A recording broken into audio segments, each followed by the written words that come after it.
Alright, it's time to add and subtract rational expressions, okay? So I have my example problem here, but before we start that, I want to talk about something else, alright? If I asked you to add these fractions, 1/2 plus 3/4, okay? Since we're in Algebra 2, we know that we have to have a common denominator in order to add fractions. I can't simply just go 1 plus 3 is 4, cool, 2 plus 4 is 6, yep, that's equal to 2/3. Because it's not equal to 2/3, so you can't do this, okay? So let's go ahead and just review that really fast, okay? So I'm going to break this down. This is the same as saying 1/2 plus 3/2 times 2, okay? You say, what's missing from here that I don't have over here? How can I get a common denominator? Okay. Well, this is 1, 2, and this already has 2 2's. So I don't have to multiply this by anything because it's got extra, basically. But what I can do is I can just multiply this whole fraction by 2/2 in order to put another 2 in that denominator. Okay. Alright, so that gives me 2 times 1 is 2, 2 times 2, 4, plus 3/4, which is our original fraction. Now I have common denominators, I can add these up. 2 plus 3 is 5/4, done. Okay? Same exact idea that's going on here, except for now we're using factors, okay? We're using binomials, we're using monomials, okay? So here I look and I'm like, what am I missing? Alright, I have nothing in common in these denominators here. I have to have that common denominator before I can add anything. Okay, so what do I need here that this one has that I don't have over here? Well, that's a 2 and an x minus 1. So I'm just going to go 2x minus 1 times 2x, right? And then 2x minus 1. So that's going to put it in my numerator and my denominator, give me that common denominator, and we'll be good to go. Over here, what am I missing in this denominator that I have over here and I don't have it here? X plus 2.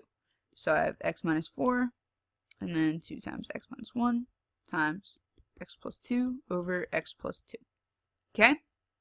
So let's sort this out. We're going to multiply it all out. So I did a little simplification. I have 2 times x minus 1. I just distributed that. Now down here, I'm just going to leave this unfactored. It's easy to see. It's easy to simplify. So I'm just going to leave that as it is. I'm going to leave it factored, okay? But up here, we have to multiply them in order to add them, in order to combine like terms. We can't just skip through the order of operations willy-nilly, okay? So we have to distribute through here. 2x times 2x gives me 4x squared minus 4x.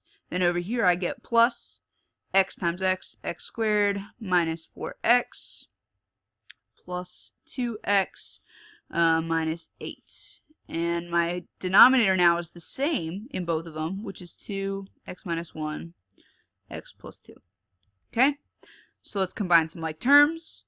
Alright, these are being added, so that's happening right here. This plus is just moved down right there.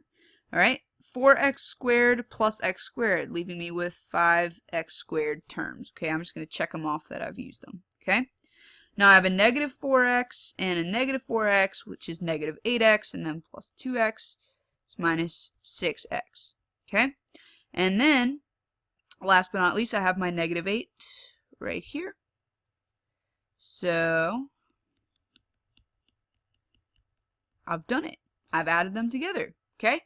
Now you want to check to see if it'll factor, and I don't believe this one does. So this is simplified. This is as simple as it gets. All right. So that's if it's the only difference is I'll use a simpler example to do subtracting here. All right. If we have x over, let's say 2x minus x minus 2 over 2. Okay. I want to simplify this. So what I'm missing, okay, this one has extra, so I don't have to do anything to this term at all. Over here, I'm missing an x, so I need to multiply the top and the bottom by x first before we can move on. So I keep this, x over 2x, I'm going to keep that minus, and over here I have x minus 2 times x, this is over x, okay, which is the same as multiplying by 1, and then 2, oops. And then I have my 2 down here. Okay, simplifying again, we get x over 2x minus x squared minus 2x over 2x. Okay? Now it's time to actually use the subtraction thing. Okay? This means I have to distribute it through the top up here.